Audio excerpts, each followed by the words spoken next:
In this post, you will discover what type of designs do I need, budget, and time frame. What are trusted sources or platforms that have better designers, and where can I find them? The book design brief, and back and forth qualifying questions in vetting and selecting the best fit and understanding their collaboration and my expectations for this book, and some guidance and review and feedback.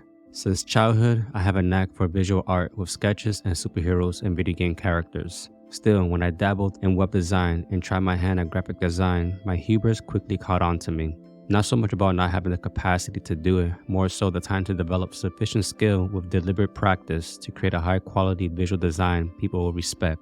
With that said, I was strapped for time and needed more time to produce a striking book cover as I was months away from the release date. I still had to draft up a publishing and marketing strategy. For instance, which publishing platform to launch my book and whether I go exclusive on Amazon for ebook or go wide, while handling business tasks like filling out tax information, copyright, LCCN, and ISBN, plus which social media channels to focus on and specific type of content to publish that's not salesy. In my previous topic about the edit collaboration, where I chose the Reedsy platform to find and collaborated with an editor, I returned to the Reedsy marketplace to find and collaborate with a book designer. I thought I was prepared for the book design brief by referencing my book edit brief. Well, I was wrong, as the designer's responses pointed out some details I did not consider, such as advertising material, so keep listening to learn more about the experience. While already familiar with the Reedsy marketplace, I went straight for the book cover design service, although there were a few other options that piqued my interest, which I'll cover soon. In the selection boxes, I specified poetry as the genre. I sift through all the designers' portfolios for a Gothic Victorian book cover design. After the exhaustive narrowing down of the 5 freelancers I selected, I was ready for the next step, the book design brief.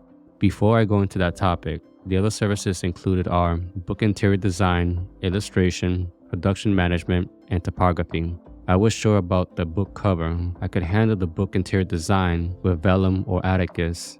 I was wrong again after experimenting with the Atticus app. It's not yet capable of customizing margins that's often found in poetry formatting. Therefore, I still need help manipulating margins for a poetry book.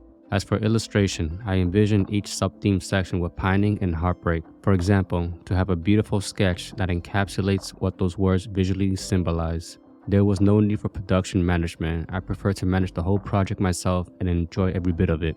As for typography, I read that it's mainly custom font designs like decorated drop caps. After some contemplation, I passed over this option as well. So that covers what services are available for design now. We can finally move on to the book design brief. After the experience I had in the book edit brief, I was more comfortable filling out the design brief until I found out I wasn't. First, I specified the format I wanted, EPUB and print-ready PDF. Then moved on to the questionnaire, which has similar questions to introduce yourself and the book and provide details about the book. I gave the same introduction about myself and the date of publication for the book with similar questions to the editor's brief with the following. Set a deadline. When would you like the professionals to return with quotes? When would you like the project completed by? Services required, such as book interior and cover design. Which formats do you need? EPUB formats, print-ready PDF, trim size, 6x9, genre, poetry. Introduce yourself in your book, book details, describe what your book is all about, target market, book cover elements, title, author's name, subtitle, tagline, review, and share some book design inspirations. In my introduction, I wrote, the book trim size is a 6x9 for paperback and hardcover. Also, I need an ebook and audiobook, black text on cream paper, Amazon KDP for the ebook, paperback, audiobook, and hardcover on Amazon. Ingram Spark for print on all else. I will use Draft to Digital for Apple Books, Google Play Store, Barnes & Noble, and all else. I need 7 non-color illustrations for section themes. I will need graphics from my website, Instagram posts, LinkedIn banner, email promotion, and Goodreads. I will leverage Amazon, BookBub, Goodreads, and list services such as Free Booksy, Bargain Booksy, and BookBub for paid ads. I would like to learn more about your rate, such as book cover design, per illustrations, formatting, collaboration process, number of concepts, and revision. In the book details section, I wrote, this collection has 64 poems with varied forms and style and language, more akin to classical poetry of the 1600s and their sparse uses of Old English words and romanticized sentiment found in the 1800s. Past poets William Shakespeare, Lord Byron, William Wordsworth, and Andrew Marvell inspired this collection. The sub-themes include pining, being in love, love of life, power of love, and heartbreak. Book covers I'm drawn towards are the ornamentals, cloth-bound-like designs that best represent classical bodies of work, and it fits the language of my poetry collection as well. I provided 9 links to the book cover designs I like the most. I envision my book cover with repeated hearts or rose patterns, primarily red with a couple of black ones to represent the pain of love, such as sorrow, heartbreak. The title of my collection is called The Warmth and Cool of Hearts, where the warmth represents the positive attributes such as stars, sun, light, heat, life, joy, and cool, the negative, cold space, void, night, death, pain. After that, I would submit up to 10 book cover design inspirations. This part is where I nerd out a bit. Given my love for vintage hardbound covers, mainly from classical literature, here are some examples I included in the brief. Pocketbook of Romantic Poetry by Barnes & Noble, Love Poems by Barnes & Noble, The Sonnets and A Lover's Complaint by William Shakespeare, The Raven and Other Poems by Edgar Allan Poe. And that's it. I submitted a book design brief and what awaited me next. In a similar situation I had with the interviewing process with editors, I faced an eerily identical interaction with designers. Some went straight with an offer letter with their rates. At the same time, a couple of them were curious enough to learn more about the project. These two provided their own questions to better facilitate the scope and need. In the end, what ultimately won me over was the same experience as before. One of the designers was patient and showed interest in the project even though we had a communication gap because she lived in Italy. Plus, there was a minor language barrier, mainly around colloquial use of phrases, which I had to explain in further detail. She impressed me with her communication and asked me specific questions before settling on an offer and project scope. Once approved, we moved on to the collaboration process. What definitely helped kickstart the project was filling out her questionnaires as followed. Do you already know what will be your book's trim size? I replied with 6x9. And what formats are you going to publish? I chose ebook, paperback, hardcover, and audiobook. What type of paper? I chose cream. Which publishing platform are you using? I chose Amazon KDP for the ebook, paperback, audiobook, and hardcover on Amazon, and Ingram Spark for print on all else. After I go through the 90-day Amazon KDP Select, I will use Draft to Digital for Apple Books, Google Play Store, Barnes & Noble, and all else. Is your manuscript already edited? I ask as the final page number affects the cover spine width. My response, the manuscript is currently being proofread and will be completed by 11/20. I don't expect significant changes as most of it was done during the developmental copy edit phase. 107 pages on a 6x9 template, but with consideration of illustration as a 1 or 2 page image spread with headings, prologue, pining, in love, heartbreak, love of life, power of love, and epilogue would result in 114 pages or 121 pages in a 2-page image spread. As for illustration, do you have an estimate of how many poems you like to illustrate? You mentioned you have 64, correct? The usual ratio of illustrated poems is 1 for every 4 to 6, depending on their length.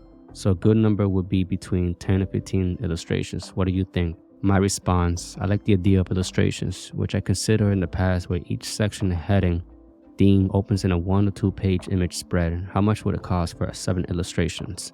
For the illustration style, do you have a specific approach in mind? Poetry books commonly use minimal illustrations, only with the line work and a hint of color in grayscale. I'm attaching some examples from previous works. Let me know if they are similar to what you had in mind. My response, I don't want color for illustrations, but something that speaks to what the opening and closing poem conveys, especially each section's themes like pining, heartbreak, and love of life. This leads to my question, is part of your process for visualizing the art by reading through the manuscript to find the visual language for an illustration by the poem and its title and section theme? I envision the book looking and feeling more like a Victorian classical vintage than modern. She replied, as for the cover, thank you for attaching the examples. Those designs are gorgeous. I'm attaching some examples of books I worked on previously with this vintage. They're mostly fantasy books imitating an old tome or magic book. Still, we can use more decorative ornaments and frames around the title for your project. My response, considering I chose the opening poem as my book's title, the opening and closing poems have a cosmic sensibility. In contrast, the rest of the poems in the collection are more grounded and personal. I envision a Victorian decorative pattern or patterns combining heart, flower, roses, and flame motifs with a corresponding typeface. Still, of course, I don't want to restrict your expertise either to my vision. I love the Penguin book's repeating patterns, and I'm curious to know how many concepts and refinements are included in the quote. She replied, "Besides the cover and illustrations, are you interested in other design services? I also work with manuscript formatting and advertising material, such as social media posts." My response: "I'd like to know your formatting costs because I initially planned to do it myself with formatting apps. But I learned that my poems are narrative-like in their length, so after testing the margins, it didn't sit well with me in my attempts so far, and I may have to consider a different trim size. Let me know what your thoughts on this. I will need graphics from my website. You can see some dimension examples on there for virtual book cover, Instagram, LinkedIn banner, email promotion, and Goodreads. I will leverage Amazon, BookBub, Goodreads, and list services such as FreeBooksy, BargainBooksy, and BookBuff for paid ads." That covered the initial part of the collaboration, and I was going to do my own book interior design, also known as typesetting. But the software called Atticus is not equipped to handle poetry formatting around margin, which did not pan out. However, I underestimated the project cost and timeline added with the illustration, and an unfortunate lack of support for poetry formatting in Atticus. By this point, we are in the middle of November, 3 months away from the launch date. I still needed to develop a publishing and marketing strategy. I had no choice but to forego the illustration. Once we worked out the final details, we finally got around bouncing ideas with the book cover design. The brief provided information about what I was looking for. I included various design elements based on the book's theme in the communication. I described the top part as having icicles, while the bottom contains flames, and the center of the book feels this cool warmth at the center. I shared with her the decorative ornamental designs I'd like to see in the book. I wanted the book to have a vintage appeal and emulate a classical poetry collection where most of my inspirations come from. However, initially, I envisioned a repeated geometric pattern of roses found in the Penguin classic cloth-bound books. Instead, I received my first design concept. I was thinking of a slight variation, yet I liked where this was going. I offer feedback that the red background color is a bit pronounced and harder to read the title, and the choice of font style is thin and generic. I shared with her a few books and fonts that closely match my visual language. Then she sent me a design update based on my feedback. Meanwhile, I provided her with the final draft of the manuscript for typesetting. Next, I want to see several side-by-side fonts for the title to compare them. She sent me 3 different fonts with the same ornamental border and text on a black background book cover. On the same day I received these designs, I went with version 3 because it represented the best theme for the book's theme about love. Now the final front cover was approved and onto the back cover design. The designer sent me a back cover design with the same ornamental border as the front, but visually almost transparent to create contrast. I love the back cover's contrast with the front and the emphasis on the back text. I give her some feedback about placing a heart at the center with flames and frost to separate the top and bottom with a quote and book blurb. I received from her a heart design covered in ice and flames, and to be frank, I did not like it. I just gave her my feedback to scrap it.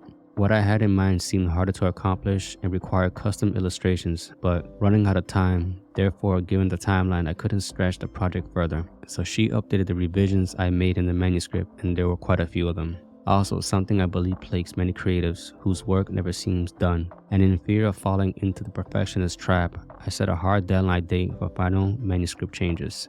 I shared with her an ornamental heart divider that matched the curves in the ornamental borders. Still, at the same time, I had doubts about whether I was requesting too many design elements on the back cover, so I asked her to provide 4 copies to compare. So between all the 4 back cover designs, I chose the heart divider and color contrast between the top and the bottom text. Yet something irked me. I did not like the different font types between the top and bottom text on the back cover and requested to see a side-by-side copy of one with different 2-type fonts she chose and another that used the same font type. I asked several sources for feedback between the 2 fonts on the back cover design, from family, friends, and designers and forums, to ensure my bias was not affecting the overall image that best conveyed the book's message for readers. The majority agree with using the same font type design I picked. By now you would think that's it. But I kept finding design inconsistencies that bothered me, mostly the letter spacing with the bottom text. I shared this with her, plus I was not fond of my book blurb and hired a poet who has written hundreds of poetry book blurbs. Then I supplied the latest book blurb for my designer to apply and address the letter spacing issue. After she made the changes I was happy with, and I finally received the final book cover design. Ultimately, what made the collaboration process worthwhile was the ongoing bouncing of ideas. With each interaction, she helped carve from stone, bit by bit, the form and my language that spoke the essence of the poems in the book, which came together like a symphony. The most challenging part of the collaboration was finding a place between my imagination and designer's eye for design. Furthermore, I kept looking for imperfections in good faith with the manuscript and making changes after another. I knew I was asking too much of my designer and forever grateful for her patience and professionalism. If you are ever at this stage of your book collaboration journey, take the time to pause and look deeply within if there are bad habits that are surfacing and affecting the project scope. If so, take time to sort out what that is, because if not, it will continue to show itself in other areas of your life as well and rob you the peace of enjoying the journey. It's a matter of finding balance and adhering to it. The gist. I recommend preparing as much as possible and leveraging experience when collaborating with others on what to look for and expect in the project scope. The best measure of working with a professional on a book project is not just their level of engagement or communication, but how thorough they are about what you're looking for and the patience to put themselves in your shoes, especially when you are new to the book production process.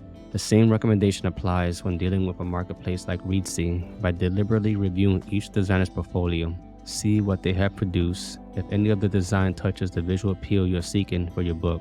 Be thorough in your brief, and it is okay to ask questions even when you think you are unsure. It's worse to get stuck in a project with someone where the collaboration is more of a hassle than getting anything done for the success of the book for the reader. The collaboration is where the magic happens. Don't treat it as a one-way relationship where you hand off some ideas, give vague feedback with each iteration, and expect everything to go well. The book is ultimately for the reader, and it's in the reader's best interest that the author and professional designer create the best quality experience for them, which includes asking questions, bouncing ideas, and finding harmony. Even when you are new to the game, feel free to share your feedback and learn more about the design decision the designer is making by trusting them. They are the expert. Giving feedback is okay, but only assume they know what they're doing. Your feedback will play out better than you think if you're concise. A fun, collaborative process in the end should delight readers when they see the final product on the bookshelf.